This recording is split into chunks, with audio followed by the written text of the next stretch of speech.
Hello everybody, welcome to Strictly Story Mode Gaming, a channel for those who don't game but want some of the goodness. Today's episode is an examination into Geralt's love life, his experience in the absolutely fantastic Witcher 3 game from Polish developer CD Projekt Red. So I chose the most juicy parts of The Witcher 3 as it is an entertaining and accessible entry point into this outstanding role-playing game, which is truly one of the great classics of gaming. In the sourcebooks by Andrzej Sapkowski, as well as in this game, the main protagonist Geralt of Rivia is not only a badass monster hunter, but a veritable lady magnet. However, the game does give you ultimate flexibility on how you decide to play as Geralt. Do you want to play as a monster-slaying lover boy, or do you want to play as a combat-crazy celibate who keeps his trousers firmly secured away from the ladies?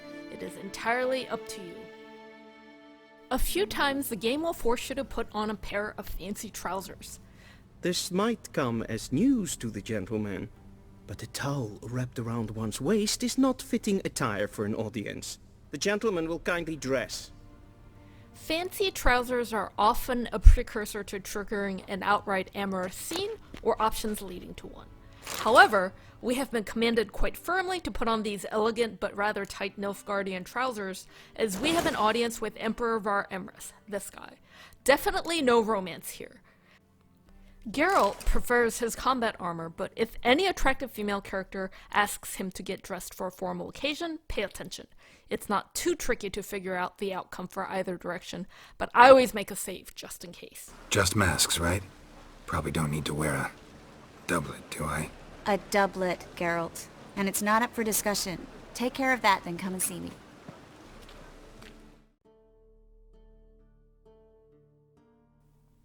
If you want to play Geralt true to the book lore, one must first start with the implications of Geralt's mutations.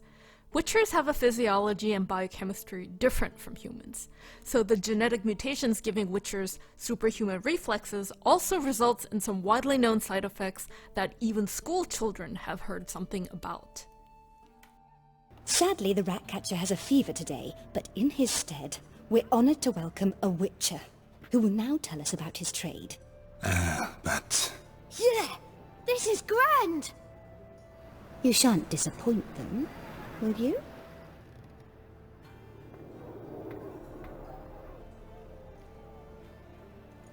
So, who would like to ask the first question? Me! What's it mean that witches are lecturers? it means that due to our mutations, we have an overdeveloped libido. Libido? Geralt's mutations also make him infertile and immune to disease, making his sexual adventures rather convenient. But has his mutations rendered him unable to truly love? Spare me, Geralt. Witches are stripped of feeling. Not one emotion in that body of yours. The general myth around Witchers is that they have no feelings left at all, which is quite untrue for Geralt and his fellow Witchers. As shown throughout the game, they feel as deeply as any human being.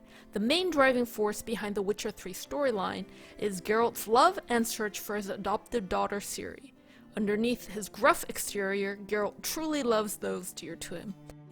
But this series will be about a more specific kind of love, a love that pairs with lust.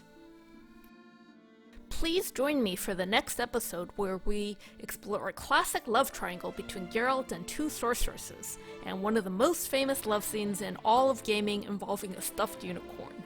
Libido?